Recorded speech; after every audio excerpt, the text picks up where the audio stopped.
ನಮಸ್ತೆ. ಹೈಪೋಥೈರಾಯ್ಡಿಸಮ್ ನಿಮ್ಗೆ ಗೊತ್ತಿದ್ದಾಗೆ ಇದೊಂದು ಪ್ರಚಲಿತವಾದ ಎಂಡೋಕ್ರೈನ್ ಸಮಸ್ಯೆ. ಇದರಲ್ಲಿ ನಮ್ಮ ಥೈರಾಯ್ಡ್ ಗ್ಲ್ಯಾಂಡ್ ಏನಿದೆ ಸರಿಯಾದ ಪ್ರಮಾಣದಲ್ಲಿ ಥೈರಾಯ್ಡ್ ಹಾರ್ಮೋನ್ಸನ್ನು ಪ್ರೊಡ್ಯೂಸ್ ಮಾಡೋದಿಲ್ಲ. ಕಡಿಮೆ ಆದ ಥೈರಾಯ್ಡ್ ಹಾರ್ಮೋನ್ಸಿಂದ ನಮ್ಮ ದೇಹದ ಮೆಟಬಾಲಿಸಮ್ ಮೇಲೆ ಎಫೆಕ್ಟ್ ಆಗುತ್ತೆ, ಹೃದಯ ಬಡಿತದ ಮೇಲೆ ಎಫೆಕ್ಟ್ ಆಗುತ್ತೆ, ಬಾಡಿ ಟೆಂಪ್ರೇಚರ್ ಮತ್ತು ಬೋನ್ ಅಥವಾ ಮೂಳೆ ಮತ್ತು ಮೆದುಳುವಿನ ಬೆಳವಣಿಗೆ ಮೇಲೆ ಎಫೆಕ್ಟ್ ಆಗುತ್ತೆ. ಸೊ ಯಾವ ರೀತಿ ನಾವು ಈ ಥೈರಾಯ್ಡ್ ಸಮಸ್ಯೆನ ನ್ಯಾಚುರಲ್ ಆಗಿ ಕಂಟ್ರೋಲ್ ಮಾಡ್ಕೊಳ್ಬೋದು? 5 ಟಿಪ್ಸ್ಗಳು ನಿಮ್ಮ ಥೈರಾಯ್ಡ್ ಸಮಸ್ಯೆಗೆ. ಮೊದಲನೇದಾಗಿ ಮೇಯ್ನಾಗಿ ನಿಮ್ಮ ಮೆಟಬಾಲಿಸಮ್ನ ಜಾಸ್ತಿ ಮಾಡಬೇಕು.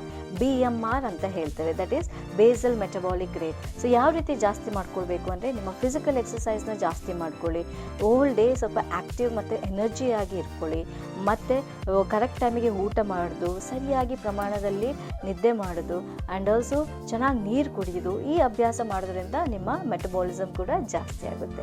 2ನೇದು ಯೋಗಾಭ್ಯಾಸ. ಸೊ ಯೋಗ ಪ್ರತಿದಿನ 1 ಗಂಟೆ ಮಾಡೋದ್ರಿಂದ ಪ್ರೂವ್ ಆಗಿದೆ ನಿಮ್ಮ ಎಲ್ಲ ಆಸನ, ಪ್ರಾಣಾಯಾಮ, ಮೆಡಿಟೇಷನಿಂದ ನಿಮ್ಮ ಥೈರಾಯ್ಡ್ ಸಮಸ್ಯೆನ ಕಡಿಮೆ ಮಾಡ್ಕೊಳ್ಬೋದು. ಸೊ ಆದಷ್ಟು ಯೋಗ ಅಭ್ಯಾಸ ಡೈಲಿ ಮಾಡೋದ್ರಿಂದ ನಿಮ್ಮ ಥೈರಾಯ್ಡ್ ಸಮಸ್ಯೆ ಕೂಡ ಕಡಿಮೆ ಆಗುತ್ತೆ. 3ನೇದು ನಿಮ್ಮ ಆಹಾರ. ಸೊ ಆಹಾರದಲ್ಲಿ ಮೇಯ್ನಾಗಿ ಸೆಲೆನಿಯಂ ರಿಚ್ ಡಯಟ್ ಅಂತ ಹೇಳ್ತೇವೆ. ಸೊ ಯಾವುದಿದು ಸೆಲೆನಿಯಂ ರಿಚ್ ಡಯಟ್ ಅಂತ ನಾನು ಡಿಸ್ಕ್ರಿಪ್ಷನಲ್ಲಿ ಬರೀತೇನೆ. 4ನೇದು ನಿಮ್ಮ ಸ್ಟ್ರೆಸ್ ಲೆವೆಲ್. ಸೊ ನಿಮ್ಗೆ ಗೊತ್ತಿದೆ ಸ್ಟ್ರೆಸ್ ಡೈರೆಕ್ಟಾಗಿ ನಮ್ಮ ಹಾರ್ಮೋನ್ಸ್ ಮೇಲೆ ಎಫೆಕ್ಟ್ ಆಗುತ್ತೆ. ಸೊ ಸ್ಟ್ರೆಸ್ ಕಡಿಮೆ ಮಾಡಲಿಕ್ಕೆ ಡೀಪ್ ಬ್ರೀದಿಂಗ್ ಅಭ್ಯಾಸ ಮಾಡ್ಕೊಳ್ಳಿ, ನಿಮ್ಮ ಕ್ಲೋಸ್ ಫ್ರೆಂಡ್ಸ್ ಜೊತೆ ಮಾತಾಡ್ಕೊಳ್ಳಿ, ಒಳ್ಳೆ ಗಾಳಿ ತಗೊಳ್ಳಿ, ಒಳ್ಳೆ ಮ್ಯೂಸಿಕನ್ನು ಕೇಳಿ, ಆ್ಯಂಡ್ ಆಲ್ಸೋ ಯಾವಾಗಲೂ ಆಗೋದೆಲ್ಲ ಒಳ್ಳೆಯದಕ್ಕೆ ಒಂದು ಪಾಸಿಟಿವ್ ಥಿಂಕಿಂಗ್ನ ಮಾಡೋದ್ರಿಂದ ನಿಮ್ಮ ಸ್ಟ್ರೆಸ್ಸು ಕೂಡ ಕಡಿಮೆ ಆಗ್ತಾ ಬರುತ್ತೆ.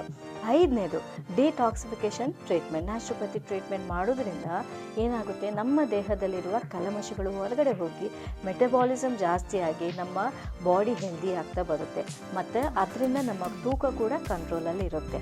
ಸೊ ಈ ಡಿಟಾಕ್ಸಿಫಿಕೇಷನ್ ಟ್ರೀಟ್ಮೆಂಟಿಂದ ನಿಮ್ಮ ಹಾರ್ಮೋನ್ ಸಮಸ್ಯೆಯನ್ನು ಕೂಡ ಕಡಿಮೆ ಮಾಡ್ಕೊಳ್ಬೋದು. ಸೊ ಐ ಹೋಪ್ ಈ 5 ಟಿಪ್ಸ್ಗಳು ನಿಮಗೆ ಉಪಯೋಗವಾಗುತ್ತೆ, ಅದನ್ನು ನೀವು ಫಾಲೋ ಮಾಡ್ತೀರಾ. ಧನ್ಯವಾದ.